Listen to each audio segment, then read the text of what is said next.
Oh, are we on the air? Hi, everyone. It's Andrew. The Aardvark. It's 5:30 p.m. Eastern Standard Time, and you know what that means. No, I don't know either. But tonight we have Kellyanne. This is Aardvark interviews. Kellyanne, the Canadian Goose, Dr. Jose, sociologist, retired, and Kellyanne. What's the name of this fabulous production company? Hello, hooray. She does that so well. All right, so talk to Jose. How have you been feeling lately? I've been a little bit under the weather as far as some experiences go, but I know, I know. I'm hanging in there. Life is worthwhile. You have such a strong attitude, such a strong being, Dr. Jose. Um, I don't know if you want to tell us what happened on the air, but you don't have to, anything like that. But yes, Dr. Jose had a very close recent loss, and you know, I feel so bad for you for that, and I applaud your the honor of the man who carries on and tries to help others and stuff like that. Okay, well, bottom line is that yeah, we all have major things that we have to go through in life. Sometimes it's tough to understand that we got to get through the storm, but a lot of the times we're lucky if we can just learn to dance in the rain. But Wow, bottom line is yeah, I've had some really horrible news. My 20-year-old son is no longer with me, Jesus. but there are lessons to be learned, and as I was saying to somebody else a little while ago, his heart is in the chest of a 41-year-old man in New York somewhere. So Wow. Wow, that's that's a amazing. little something. That's incredible. Wow. But that's not what this show's about. This show's about everything, Dr. Jose. You know that. But it's about entertainment. We be entertained. We are talking about close stories to our hearts. The other week we had a couple of people involved in writing a play. And we talked about systemic racism. So we hit the heavy subjects as well as the fun, happy horseshit subjects. Can I say horseshit on the air as the 5 minutes elapsed? Kellyanne, what do you think about horseshit topics? Horseshit topics. Um, um, sure, sure. If Great. that's what we need to do, that's what we do. I think to keep a balance, we can get into the serious stuff, and we can have a little bit of horseshit fluff to to have a good Right. time. Let me see that sweater, Kelly. This is Kellyanne's ugly Christmas sweater. If there are awards or something, this should be ranked up. They were Kellyanne, Dr. Jose. We have two invaluable guests today. This is the animation episode, and I have one of the foremost animators in the world, I guess, tonight, Sean MacQuinor. And he's been with Cartoon Network for over 20 years as the lead voice on Squidbillies. Was that the name of it? Squidbillies, right? Okay, so they're making some technical changes as of now. We also have Rich Greene, who is another fabulous animator. Was a musician, and now I think he's called the VO guy or something. So, I think the VO may stand for voiceover too. I Not think it sure. might. Yeah, yeah. You think so, Rich? I'm pretty sure. Yeah, You something know, like that. and I want to give a big apology out to my Hebrew listeners. I did not have a special Hanukkah celebration for you tonight. I'm going to rectify that. Rich may or may not, we'll see later in the show, sing his original Hanukkah song. This is not Adam Sandler wrote this for Rich. Rich wrote this song. He's got a voice like butter. Talking about butter. What's up, Sean? Hi, how's it going? Listen to that voice. Yeah, can I tell you a story? This is a Andrew's anecdotes, Aardvark anecdotes, whatever you want to call it. But I don't trust a lot of people in show business. So I was part of this team, this wonderful team that Sean's creating. We'll talk about that later, his new project. So he put something in the chat that we're all a part of, saying he was giving a speech or something like that, yeah, somewhere. So Del Rey or some. He'll talk about that too. It's actually a very good thing to get in on. too. So I said, let me stalk him. I mean, do research on him to see if he sounds for real, or he's a pretender. And the first words out of his mouth, I was like, oh my God, what a voice. So, and he gave a good speech too it was about a movie. I think it was Quentin Tarantino. Was that it, Sean? Once Upon a Time in Hollywood, yes. Very good. Very good. And you talked about a body part that Quentin Yeah, likes to it was capitalize. it was called. I just did a presentation called "A Feat of Feet," use of feet as a character symbolism in the movie Once Upon a Time in Hollywood, and I noticed a couple things that like how some characters were introduced with their feet. I mean, Tarantino has a foot thing, of course. Like someday he's going to commission a 80-foot statue of Uma Thurman and only budget enough marble to get up to her ankles. But like the thing is, feet are also just a visual thing or a visual part of character for him as well. So like the little girl who plays who's the actor in the show, in the Western show, you see only her boots or you see her boots to introduce her, and like because she's an actor, she's in her role, blah blah blah, and a lot of things like that. And I just I have an old friend who's runs a few things at Delray Artisans, and I just pitched the idea for a PowerPoint to her, and that's what I was in. Real quick, I've barely been a voice on Squidbillies. I was just lead animator for 13 years. Like I had like 2 lines in all those seasons. So Well, you didn't have to tell us. This is showbiz. We just make up shit here. But thank you for being. 13 years isn't drop of water either. I would do 2 lines on Squidbilly for 13 days basically. At this point. no, I mean I was the animator, not a voice. I mean I did animate for 13 years, like doing the drawings and overseeing other people. Is that difficult work, Sean? It depends on the type of animation you're doing, but it's like asking if painting is difficult, or it's just it's just a lot of it. That's all. It takes a long time, and you can get something pretty gratifying. Do you interface with the talent? Not me. No, I was just the lead animator. Like I mean, like I've met a bunch of the people who did the voices on Squidbillies once or twice, but mostly I just got the stuff the editors put together, and then I oversaw the team and worked with the supervisors and stuff like that. So wow, that's a long time. Kellyanne, do you have any questions for Sean? Yeah, Sean. Well, first of all, I want to point out is you have an amazing voice. So I'm very surprised that you haven't done more than 2 lines. But 3 lines. One of my questions was like, what was your first job? I mean, probably cashier at Micro Center in 1994. Oh, you mean first industry job? Yeah. First, I'm so sorry. What was your first? No, but that's with very my Gotta be interesting too. specific. Sorry. The thing I did with my degree, when I was I went to school in Savannah, and the first job I got was working, animating things for instructional software. So now now I guess that's what I'm doing now. I'm working for a website that does some creative, colorful HR software. That's where I'm currently at right now. What's the name of that company, Sean? I think that might be part of my ND. I'll have to check my NDA to see if I can share that. But yeah, I was going to throw them in a plug, but screw it. Now let me ask you, Rich. Rich, yes. Yeah, You've done so much, Rich. You were in a band. You were a musician. You still are. You're a musician, right? Yeah. What got you into the voiceover fever? I'll call it. It's something I always wanted to try. Actually, I was in a band and like I still am. But before I became a teacher, I was I was playing full time back in the '80s when there was a great club scene, live music scene. We were working 5-6 nights a week, and it was just awesome.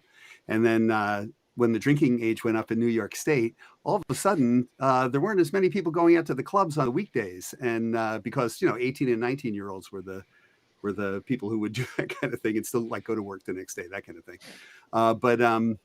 Then my original plan had been to be a teacher. I loved my 6th grade teacher, and he was a big inspiration to me. And so I went back and got my degree as a teacher. But all along there, I love reading to kids. Always loved that as a teacher, and then as a principal, always loved reading stories and would get into. What do you have there, Sean? Long ago, my sister made me a doll of Hobbes from Calvin and Hobbes. That is awesome. It's one of the best, my favorite gifts ever. And I did not mean to interrupt. I just thought if it was going to be, it's drunk. Never mind. I just thought if it was going to be in the background, it might as well be sitting up and not just me. Yeah. You bring up a good point. I want to ask this to the both of you. Then we're going to switch over to Dr. Jose for some implications, whatever that. Okay, Rich and Sean, do you think it's a definite benefit or maybe even a necessity to be able to get in touch with the inner child, the child within, if you want to be a good voice actor person? Rich? No, sorry, Rich. I don't know. I'm still really new at it. So the thing is, I don't really have a choice. I have always been in touch with my inner child. As a matter of fact, my inner child takes over all the time. Most people who have worked with me over the years in education have wondered how I ever got a real job. And so yeah, I'm hoping it helps, because really there's no alternative for me. What do you think, Sean? Well, I mean, I don't think anybody can really lose their inner child. It's kind of a sad thing to do that. But also, if you're going to be an actor, you have to be able to. I would assume you'd have to be able to access all aspects, as many aspects of the human emotional spectrum and experience as you can, I suppose. So, I mean, like keeping the inner child alive. Being able to comprehend great loss if you're doing something like that. And if you have a fake sounding voice like mine, learn how to manufacture sincerity, because I am not going to get any commercial work because I have resting movie phone voice. So You're funny. Thank you. Dr. Jose, what are the implications of the inner child? And I have no idea what I just asked you, but go along with it. Thank you. Yeah, that sounds like an interesting question. To be honest with you, what comes to mind for me is maybe the ability to drag back up experiences. And when I was a little younger myself, I had a bunch of thoughts and a bunch of concepts that might not have made sense to other people, and I had to basically put them away for the most part. I had to be part of the general population. And I wonder whether, dragging those things back into the present might make it make for interesting, information, interesting stuff to talk about, if it were. Right. So, okay, I'd like to welcome Emily Palmer from Vark Tech. I don't know what a Vark Tech is. I do know what an Aardvark is, though. Let's give it that. So, welcome, Emily. If you have any questions, please put them in the chat, and we will ask our learned guests to answer those. And also our guests today, if you have any tags that you want, social media, please put them in the chat, and we'll hook you up with that. Kellyanne, what do you got for me? I'm running on fumes here. Do you got a question? Actually, you were talking about inner child, and I was thinking what popped into my head was, if I was to play a song right now, what would be the song that would make you get up and dance?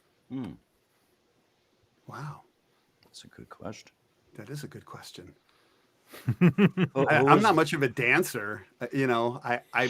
I'm more of a, I always kind of was a wallflower when it came to going to dances.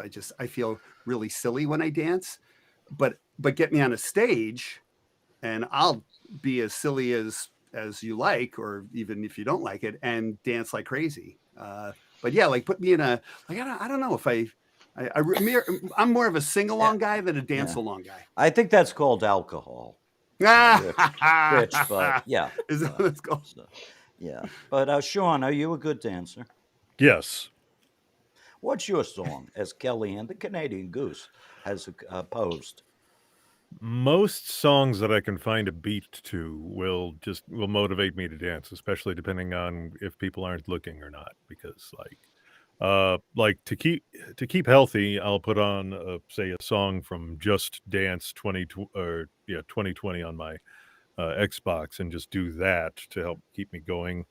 Um, Sometimes I won't know that there's a fun song on at say the CVS, and I won't know that I'm dancing until someone on the other side of the store says, "Get it, Daddy," kind of thing. But I'll say if we're talking inner child, the song, oh, criminy, it's from Hello Dolly. It's about putting on your Sunday clothes or something like that, because my nephew, whom I've told you and Rich about, and we'll get into that later when we get into Sleep Tight Sweet Spaceman, is there's a song about putting on your Sunday clothes, and that Wally watches a lot in the movie Wally, and and since my nephew's 5 and wants to be a robot, he loves that song. So sometimes like we'll have him on and we'll put on the song and dance with him, and especially if my mom, who was a bit of a dancer herself, is there, and we'll be like 3 generations dancing at each other over this Hello Dolly song. That's cool. Oh, thank you, Sean. Dr. Jose, do you dance? I've been known to shake a leg, yeah. A lot of merengue, stuff like that, which you may or may not be familiar with. But yeah, I used to It's from have to Barry do it here Manilow. and there. Barry Manilow? Yeah. She would merengue and do the cha-cha. There you And go. while she tried to be a star, Tony always tended bar across her well, anyway. Yeah. Thank you. That's I'm what afraid you're... I'm afraid the extent of my knowledge of merengue comes from the movie My Blue Heaven. So, Okay, what's the reference to merengue in that? Steve Martin gets Rick Moranis to dance merengue and gets him to live a little, and blah blah blah. Never mind. It's a fun flick. Yeah, it's a well, good flick. I've seen it. I don't know. Thinking about it, Martin's Italian accent or Italian American accent might be problematic now, but it was fun. I always thought it was a pie. All right. So, excuse me. what was that? What did you do there? All right, Sean, tell us about what's going on now. What are you doing? Well, first of all, did you wake up one day as a child and say, "I want to be in animation"?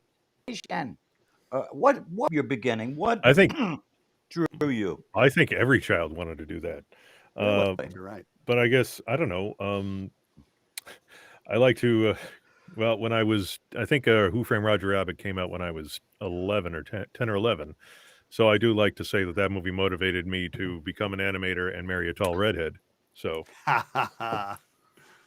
but yeah, just yeah, I wanted to get into film back in high school, and when I went to community college, I discovered animation, and I just switched my majors when I went to SCAD, and here I am. Amazing. What a beautiful voice. Beautiful voice. What are you doing now? You have a project you're doing. Is that correct? I have a project you're doing, and also Rich. Thank you for bringing that up. I'm working on something called Sleep Tight Sweet Spaceman. I figured, wouldn't it be great if I could get a bunch of talented improvisers who are also voiceover actors and put them all in a Discord channel and see if I could get us to improvise some fairy tales. And then I could take all the voice work, edit it together, add sound effects and music, and then put on and make that a fairy tale. And the conceit of it would be that I'm telling stories to my little spaceman, who's, or in this case, based on my nephew. And like I could put the things like, here's the story of the hens who hired a bunch of other animals to reinforce their hen house to keep out the foxes. Or you two are both in this weekend when we recorded, and I want to get this out in time for Christmas, The Gift of the Magpie. Let's see. Rich, you were the... I was Ed, the rabbit with the lopsided ears. And our friend the Aardvark here was the... Crowbait the crow. Crowbait the crow, right. And yeah, Crowbait the crow ended up getting a top hat to give him respect. Yeah, I want respect. And it was a whole thing. You'll be able to hear it when I put it together. But What platform are you looking to unleash this on around Christmas time? I mean, it'll be on YouTube just to make sure that it's available to everybody. Just Oh, make a that's- few episodes, see if it's something that works, experiment, get actors, professional actors in. I can only afford the stipend, so I wish I had more right now. But get it together, just get it out there, just always be creating and putting good things into the world.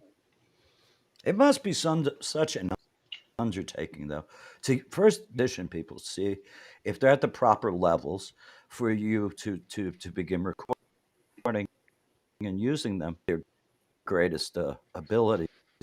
hmm That's hours right there, and listening to people's auditions, and then culling one group from another group, and then setting up the Discord channels. I mean, we're talking about hours of work here. Why? Why do you even do it? You're not gonna. You might not make $1 billion on it. Why? I have to make something just because I want to put something out there. Oh, I could say it's for my nephew, but he doesn't have the attention span for fairy tales. So his mom will be playing the role of the little spaceman, and I'll be the character uncle who is telling the stories and he will hear them someday, maybe 3 years from now. Who knows? But I mean, the stories are really just for the audience out there, just to get it going. So start on YouTube, collect them, sell them, put them on a platform, maybe like Audible. Maybe it can become something else. I don't know. And what's the name of this again? Sleep tight, sweet spaceman, because Goodnight Spaceman was already taken. Okay, that's actually, thank you for that specific question. When I was growing up, I would run around in the front yard and scream and in my own imaginary world, and my dad would call me Spaceman Spiff after the one of the many alter egos of Calvin from Calvin and Hobbes. Oh, There you go. And so now, my sister had a son a few years ago, and he's growing up, and he is a delight and very energetic is the word I'll use. And like so much so that when I see how tired my sister is at the end of a day of hanging out with him, I want to call my own mom and apologize. Like, yeah, oh, exactly. that happened. So now it's you, huh? So, and that's where the Spaceman thing is. It's a Spaceman Spiff reference. Nice. If I can ask you a quick question, Please. I marvel at the layers of depth that I mean I've seen things that a child can enjoy, and at the same time on a different level an adult can just marvel at the same time. Does that come naturally? Is there a lot of like reorganizing and rehashing to get something like that to happen? I assume that you want more than just a young audience. I mean, yeah. Well, I mean, it doesn't take a lot to entertain small children. I'll say that. Okay. When you go back and look at the cartoons you watched as a child, it's like I was a huge Orko fan, is what I'll say, from He-Man. And if you look at it now, that's basically he's basically what everybody hated about Jar Jar. Yeah. So it's not hard to entertain children, but yeah, I'm trying to do things that everybody can enjoy. And yeah, this is for the most part, this is all just work I did commercially for Squidbillies and for commercials in the studio I worked in. That's cool. Yeah, And yeah, big fan of the court jester. Oh yeah, Could not blue her this is be great. Danny Kaye. hearts and This is beautiful. be I for you. Yes, or anytime there was a me. monster on Squidbillies, I tried Likely to not even probably save life those couldn't scenes for me, possibly better myself. be. Wow, that's beautiful. The pestle with the poison is in the flagon with the dragon. But Look at but that. the Chalice from the Palace has the brew that is true. Yes. One wrote this, and they both said, Came as a "You'd foot. added it," which brings us to That was a puppet show I used to do. A Sherlock Holmes satire that I used to do. All right, so let me ask you, Sean. Yeah. Is there, you talked about age, this and that. Is there an age range, an ideal age range for your new show? The one that we're all working on together? Yes. Sleep Tight, Sweet Spaceman is, I guess, I'm trying to figure out what age of children actually listens to bedtime stories. Hmm. Who has that kind of a attention span? So I don't know. Whatever from 4 to 400. Let's just say. Okay. Yeah. There you go. Okay. I mean, yeah. So it's okay that Rich curses so much in the show, right? No, just kidding. no. There's no He hasn't cursing, sworn yet. so Yeah. he's If there excellent. is, I edit it out. Like I use SpongeBob level cursing is what I'll say. In that I cover up any swears with like the sounds of the animal who the person is being. Mhm. So And by the way, Sean, I think you could go younger than 4. It depends on the kid. I mean, yeah. You know, some kids, they're ready for bedtime stories even as early as 2. They'll lie there, and some kids aren't, but some kids are. Thinking I really about my should ask my grandson. wife. Yeah. Oh, there you go. Yeah. My wife teaches a preschool, so she would know. I should She ask would her. know. Yeah. Well, how about you, Okay, Rich? thank Oh, you. sorry. No, you're sorry. My I'm not the one leading this. I'm sorry. I shouldn't be doing that. Yeah. You'll get your chance My soon. apologies. But Oh no. Kellyanne, I have to ask you: is there a voice inside the Canadian Goose? Is there a voice inside the Canadian Goose? Yeah, sure. Why not? Um, of course, there's a voice inside the Canadian Goose. What it is, we're still trying to learn that. But Sean, you had a very interesting project, and you said about bedtime stories and what are the age of children that would watch bedtime stories. Have you ever thought about bedtime stories for adults? Because I'm an adult. I'm in my 50s, and I listen to bedtime stories all the time. Yeah. Yeah, it just something to zen me out and to put me to sleep. Bedtime stories are great, and it's not necessarily kids are great, but I think there is I think there's adults out there that look for bedtime stories as well. Yeah. I put on my audible.com app and I time it for 15 minutes and I use that to help me get to sleep sometimes, usually with a book that I'm already familiar with. So I'm all the time, or podcasts. Yeah. I don't know. I can't deal with ASMR. It's annoying to me, but I'm glad that people actually do respond to soft noises and stuff. But that's not for me. Yeah, adult like for grown-ups. Yes, I'm all for that too. Yeah. Do you think there's a bigger appreciation for animation? You know, back in my day, animation was like the Saturday morning cartoons. Now we have animation from all over the world. We have so many different platforms to experience animation. We have Rick and Morty. We have so much. Do you think there's a bigger appreciation? Sean and then Rich, what do you think? Well, yeah.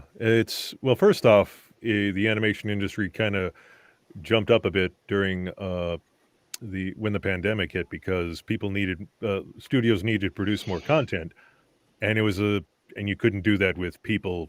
You couldn't get people together in person, or if you did, somebody would mess up, and then Tom Cruise would yell at them. But but so it really helped in that respect. Also, during the course of my career, like about cell animation, how people draw and then they trace it, and then they draw it, test it out, and they'd send it to people, and they would paint over it and then ink it and stuff like that. That I've like in the 20 some odd years of my career, I've never even seen a sheet of cellophane. It's changed before that, and it's just gotten faster and faster. And now nobody even uses paper. A couple people who are, trying to be fancy, who think they are, do still use paper on occasion. But for the most part, it's just so much faster to draw straight into a computer, like either on the screen or with my 15-year-old tablet here. Cool. So it's just a lot easier to do. And there's a lot of reasons to use animation over live action. I can get into that another time. Okay. Kellyanne? I thought you asked that question for Rich to answer next. Oh, yeah. Is there? Yeah, I'm here. Hi, me, Rich. Yeah, when it comes to animation, I think Yeah, when we were kids, I don't know how old you are, Andrew, but you know, I'm guessing you're about my age. I'm in my 60s, and I remember that cartoons were mostly for kids in those days. But then, as I've aged, it seems like there's more. There has been more content created for adults in that medium, and so yes, I would say that I think cartoons are certainly, or animation is much more widely consumed, I guess, than it was back in our day. It's my guess anyway. What do I know? Rich, what is the most rewarding part of your career? Which one? Pick one. I've got a different answer for each one. As an educator, you know, just Yeah. great to be in the position to influence children and try to do it in a positive way. As a musician, I just love entertaining people, and I get a lot of satisfaction from that. And as a voice actor, so far, you know, it's allowing me to explore different parts of my own personality and get to know myself even better than I think I ever did doing anything before. And I've only been doing it for about a year now, and it's already opened my mind to a lot of stuff. I've learned so much, and trying new things all the time. Did you ask most rewarding thing or? Yes, Reward. most Yeah. What was the rewarding. most rewarding Yeah. part of your Yeah. career? Yeah. What's Yeah, rewarding? I would say that. Those things. Well, let me ask you a question, Rich. You seem and Okay. you look like a normal person. Why are you doing this now? I You don't seem know. normal. I don't. Yeah, you seem normal too, but you're doing it. Well, What the no. heck? Not really. I didn't get that question. Well, Shade Force. Who did this? Who did Shade Force? Shade Force. That's a production company out in Los Angeles. Oh wow. They're wanting to make it into an animated series, but they started with a podcast there. But they have, you know, what you're seeing there is the some of the artwork that they're hoping will eventually lead to an animated series. And I am the character with the red hair, with that guy at the top right with the large belly, Vice Captain Tom, who is an energy vampire. The kind of energy he feeds off of is the energy that comes off of people when they're feeling very uncomfortable because someone is talking about things in a sexual way that really should not be discussed in that way. That's what Tom does. He tries to make people feel uncomfortable by making everything sexual. Wow. That sounds really hot. You know, It's exciting. do you know the show What We Do in the Shadows? Yes. So, all right. And the director said, "Hey, you know, check out this character, Laszlo. Is that Colin. the name? What is it? Colin. Colin. Okay. See, I actually did not watch the show because I didn't want to have the that idea of what this person should be like. So I haven't seen it yet, but people tell me it's a great series. Colin isn't a sexual really character. He's an energy vampire who bores people Bores with tedium. people. Oh, So Boris? it sounds like they're very different characters, and I hope you do enjoy the show. It's pretty amazing. All right. Colin Robinson, that's his name. All right. Okay. So my connectivity is kind of shit. Because, Yeah, you're kind of glitchy here and there. it's noticeable because Wi-Fi, the universe, pandemic. There's a duck crawling on the floor. I don't know, but Rich, did you promise to sing a Hanukkah song tonight? I don't know if I promised, but I think I remember you said you had a guitar in the room, and I did say that, and I do. And I asked the question about what would make you dance. So let's see if we can make Sean dance. Oh, Doesn't take much. I'm dancing at the thought of it. so Just is this, amazing Hanukkah. is this my classic. cue? This is your cue. This is my cue. All right. So first of all, I have to say, this is not a completely original song. It is really a parody because it is based on the classic Christmas song, Jingle Bell Rock, but it's called Hanukkah rock. Hmm. And my disclaimer here at the very start is that I am not Jewish. However, my best friend Oh. is, and I ran the lyrics by him. And so this is Jew approved, just so you know. And it is. And Oh my so God. I think it'll be okay. My God. Okay, so here we go. If you know the song Jingle Bell Rock, you'll be very familiar with this particular melody. Hanukkah, Hanukkah, Hanukkah rock. It's that time of year. Yes, Hanukkah's here. Dreidels and latkes and boobies who kvell. Rest you took as if you don't feel well. Hanukkah, Hanukkah, Hanukkah rock. Light up a candle, don't hang up a sock. Goyim, if you'd like to celebrate too, just hug your favorite Jew. What a bright time, it's L'chaim time, the festival of lights. You say Christmas, we say Schmissmas. Our holiday lasts for 8 straight nights. So just like the Maccabees long, long ago, be a mensch, not a schmuck. Light the menorah, dance the hora, and oi! That's the Hanukkah, that's the Hanukkah, that's the Hanukkah rock. Yay. All right. Yay! Amazing. Yeah, I have a Christmas song too if you want to hear it, if we have time. We got a Christmas song. But I don't want to take up too much time. You wanted me to do the Hanukkah Go song. ahead. Go ahead. Throw Oh, it out really? there. Oh, I was hoping that you'd say yes. How long Okay. is it? It's not 20 minutes. No, far less than that. All right, go ahead. At least 5 minutes less than that. So this is a song that I actually wrote the whole thing for children because that was my job for a long time there. But this is something that kids really enjoyed singing along with every year at holiday time. And actually, you could sing along with me too. I know the delay will make it weird, but that's okay. This seems like weird is okay on the show. But when I say giddy up, you say giddy up. And when I say giddy up reindeer, you say giddy up reindeer. So when I say, I'll go giddy up, Giddy up. Giddy up, giddy up. reindeer. Giddy up, Giddy reindeer. giddy up reindeer. Yeah. Giddy up, Giddy up, Giddy up, reindeer. reindeer. Okay, all right. Yeah, you'll catch on. Well, hi, hello, how are you? I think you know my name. And yes, it's true, I got a job to do. It's my only claim to fame. It's just one night once a year, and I'm done by the break of day. But holy cow, I'm gonna make it somehow in my 8-deer open sleigh. So giddy up, Giddy up. giddy up, Giddy Giddy up. up. giddy up, reindeer. Giddy up, Giddy up, reindeer. reindeer. Good, giddy up, Giddy up. Giddy up. giddy up, Giddy up. Giddy up. giddy up, reindeer.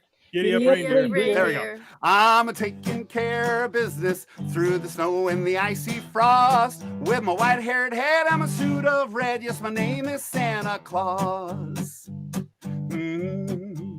Well, I love to drink hot chocolate, and I'm not too shy to say that I eat sugar plums and candy canes about 1,000 every day. Well, I've always been quite portly. I was a husky little tyke, and you can bet I never met a cookie I didn't like. So giddy up, giddy up, Giddy up. giddy up, reindeer. Giddy up, Giddy up, Giddy up. giddy up, Giddy up. giddy up, reindeer. Giddy up, My reindeer. body mass index defies all of nature's laws. Yes, my belly's fat now. How about that? My name is Santa Claus. We're about halfway through now.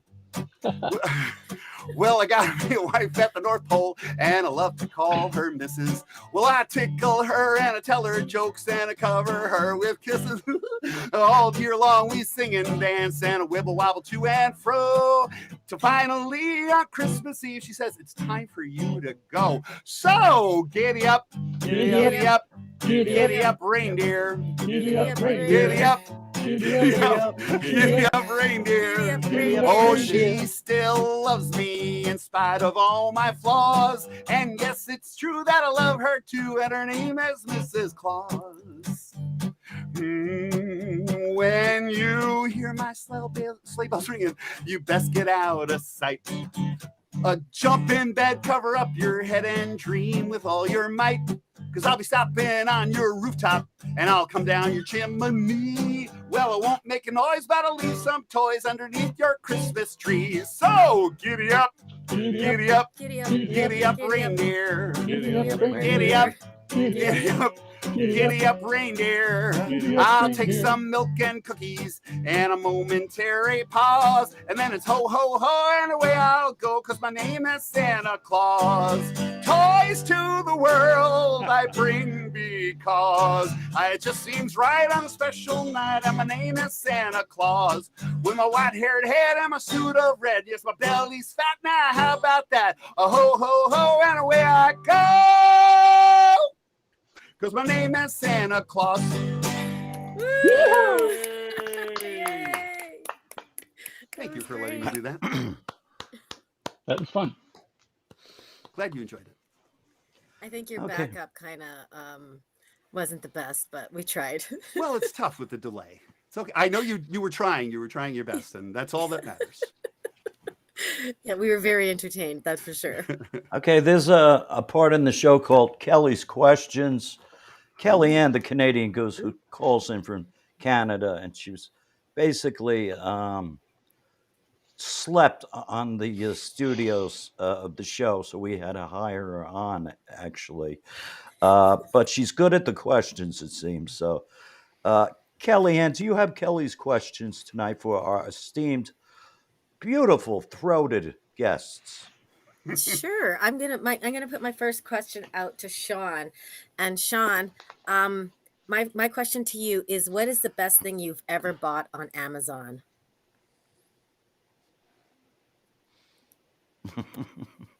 Okay, I'm not proud that I've used it a lot. Well, it was necessary last year and a couple of years.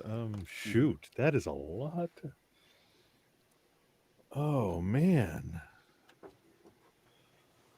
Oh God, it's that thing where I think of one thing and it's taking up all of my mind and I can't think of anything else but it.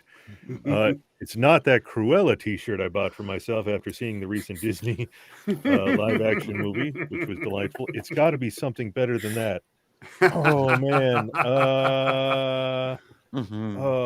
gifts for my family who are too far away for me to visit.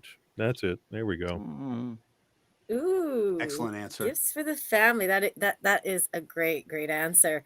Okay, so my next question will be for Rich, and since he did, we'll try to stay like holiday-ish. So, have you ever really kept a New Year's resolution? I doubt it. I haven't made many, frankly. Probably not. No. No, That was it's good. probably fair to say. Yeah, that's just a no. Well, Sean, what is the biggest risk you've ever taken? I guess moving to Atlanta for my first internship. Ooh. Okay, so then let me throw a question at Rich. What was the best, or what was your favorite city that you've ever visited? Oh, city, huh? I guess. Oh gosh, favorite city. Well, sure. There's several that I choose, but I would say Dublin. I was there on my 50th birthday, and my family is from Ireland, from the West Coast, actually. But if we're talking cities, the only city I really went to was Dublin, and being there on my 50th birthday was wonderful. Wow. Wow, that's a great answer. Okay, so for Sean, what was the worst thing you've ever eaten? Oh my God. We always got to have a food question when I have a question. The worst thing I've ever eaten. Boy. I trying to think of something that made me deathly ill, but I'm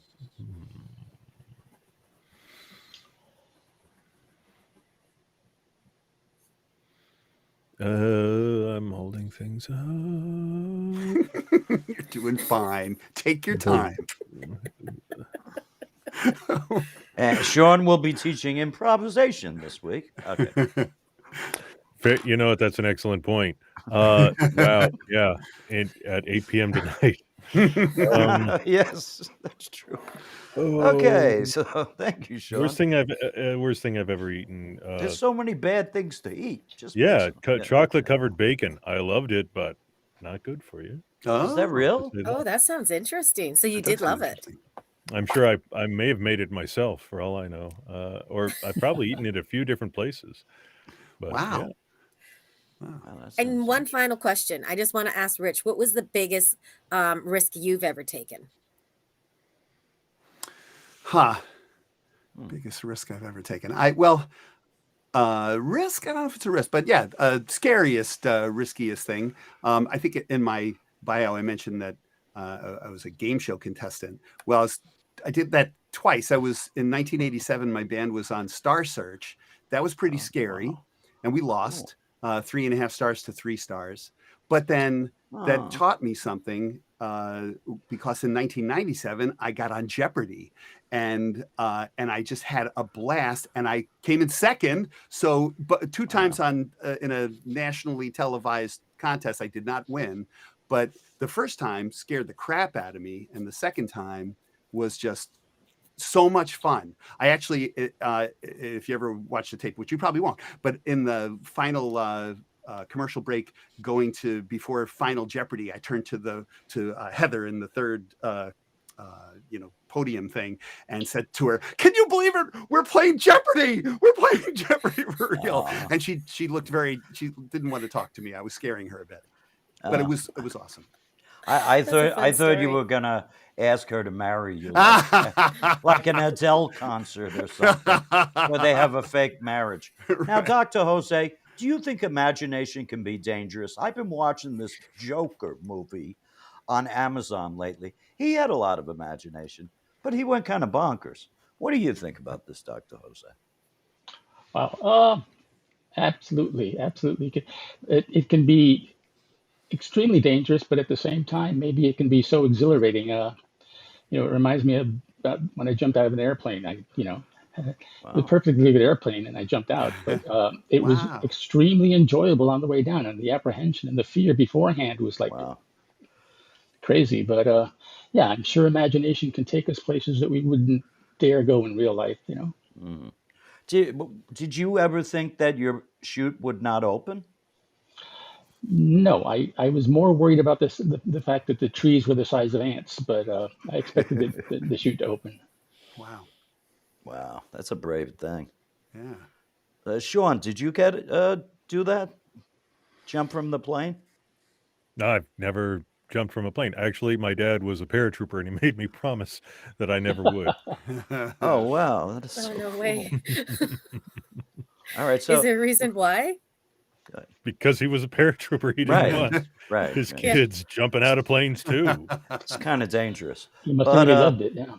We have a portion of the show called Shameless Plugs, where you could talk about your upcoming whatevers, if you don't have an NDA or something binding you from talking about it, of course, because some of us are contractually bound not to talk about certain things, which is understandable.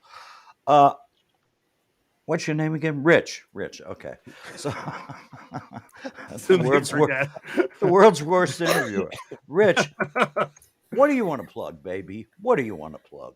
Okay, well, I did send you some files from my kids' music that I recorded, and it's available on all the streaming services, and you can download it as well at Mr. Greene, which is all spelled out in one word, MisterGreene, but not with a space in between, because if you search for the space in between, it brings up another artist called Mr. Greene, and that would not be good for kids, I don't think. So there are 2 Mr. Greenes. There are 2 Mr. Greenes. Oh, I am the one word Mr. Greene. The other Mr. Greene is 2 words. Yes, the other one, it tends to kill people in the ballroom with a rope. Oh my God. That's a concern. A Clue reference. Sorry. Thank you. That's okay. Anything else? Anything else? And then, if you want to check out my voiceover stuff, you can go to, oh, look at there, Mr. Greene sings songs. That's my Facebook, one of my Facebook pages.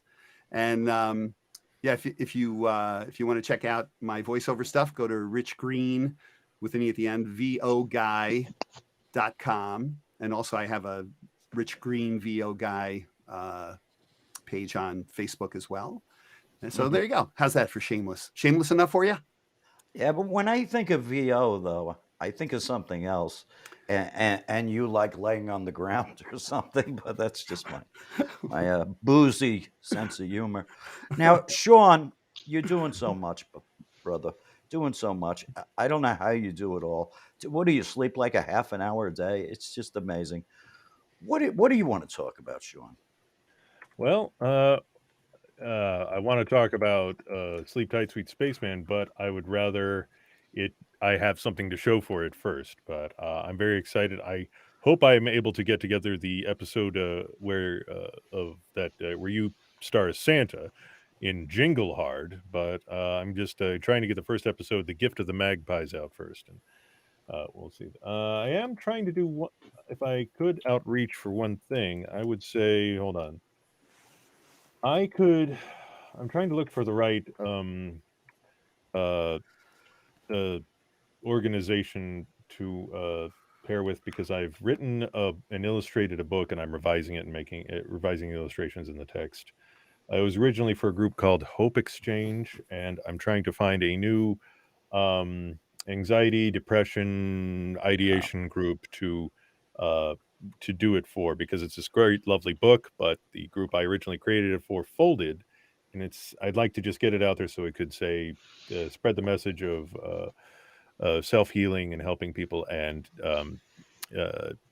find a way for maybe raise money for some organization like that. So I wish I had a better link for it, but if you type in Hope A and then Roo, like kangaroo, you can find it at the top. Hoperoo First Draft is the only video I have. It's just these I think 14 almost minute long.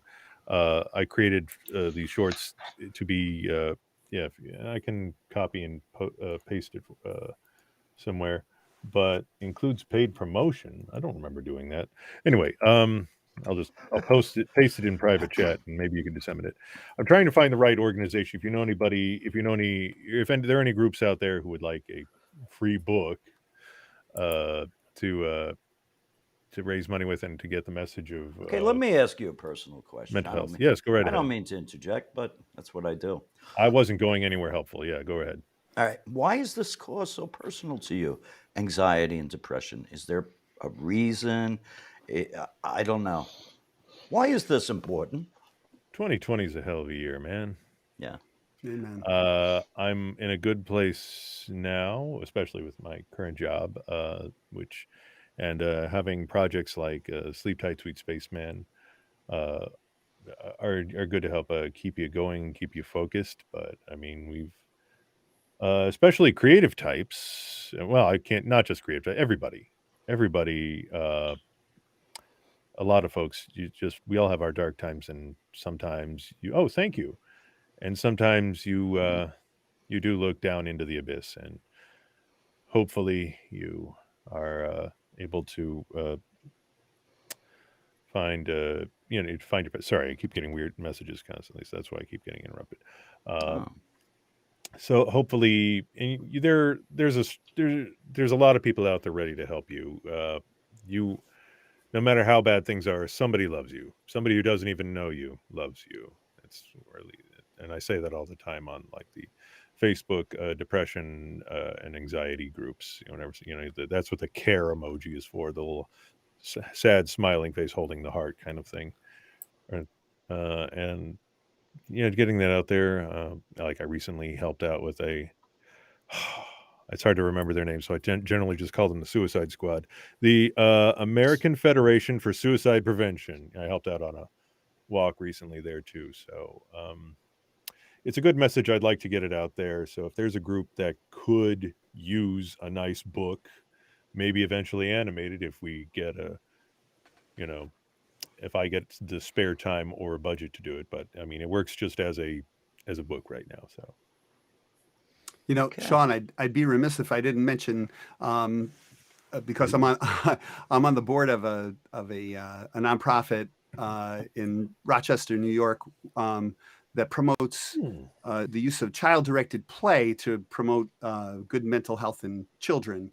And I don't know if this book fits our mission exactly, but I mean, just the idea of we're that's what we're all about, using child-directed play to help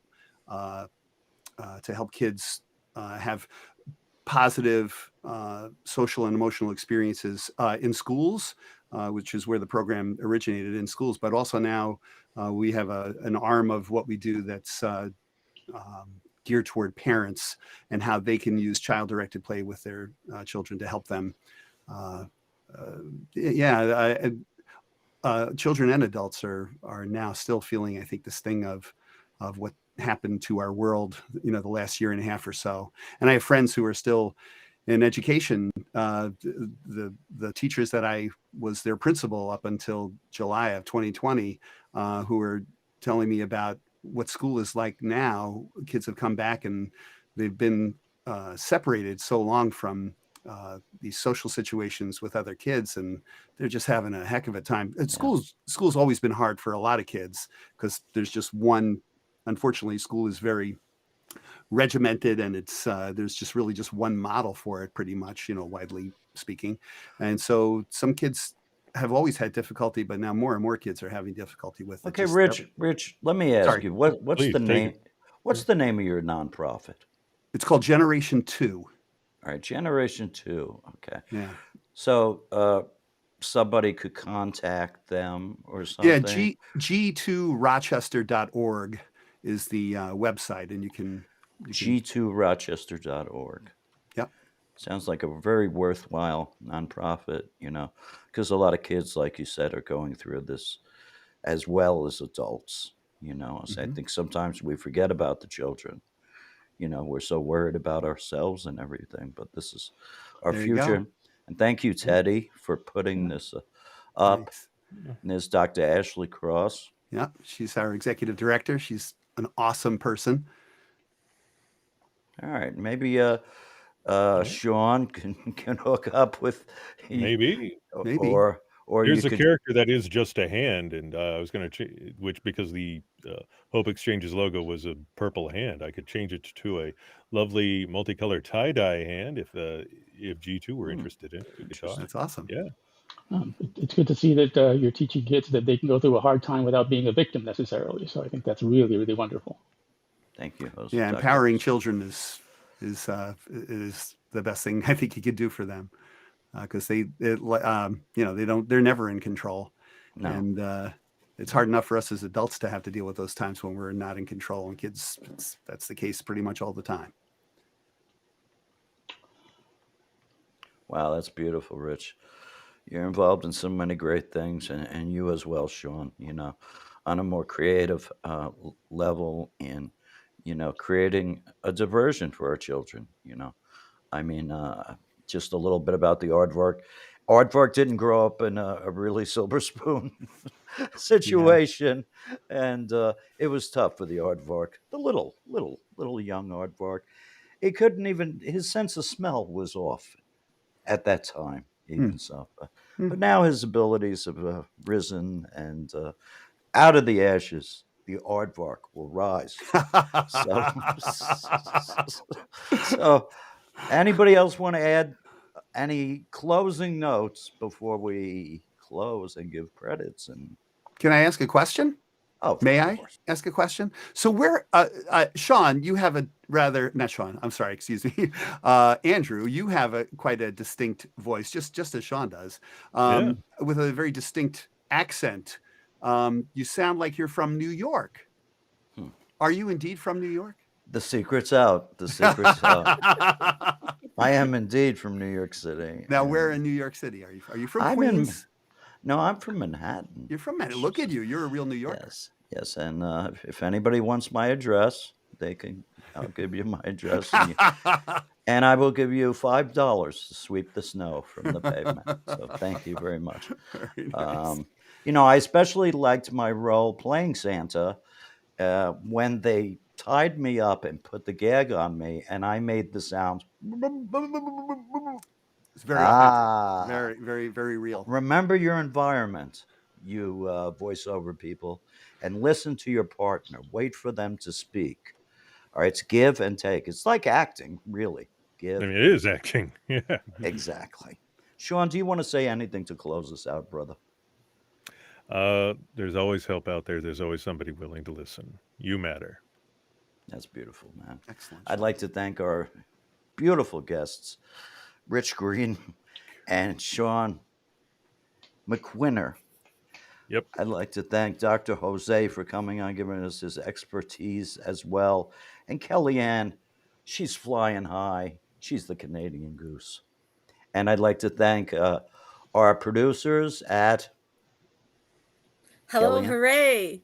There you go. Oh yeah, are you an Alice Cooper fan? Yeah, exactly. I All don't right. know what that means. All right. Oh, it's a song by you could- Alice Cooper. Hello, You can hooray. contribute money to my Pantheon. Is that what it's called? Pantheon account? Patreon. Patreon. Patreon. I don't even remember the name of the account since we're so flush with money there. So we can pay this goose and Dr. Jose off. So Aardvark interviews. You can give us money. Hello, hooray. All right. Teddy's a big fan. Thank you for coming, Vark Tech. Emily, thank you very much. This will be streaming as well, be saved on YouTube, and it's also streaming on Facebook as well. So please join us every Monday, 5:30, Aardvark interviews. If you have any questions or anything, email me, aardvarkinterviews@gmail.com. Thank you, my lovely guests. What a beautiful ending. Thank you, Calvin and Hobbs and Sean, Rich, the Golden Goose, Dr. Jose.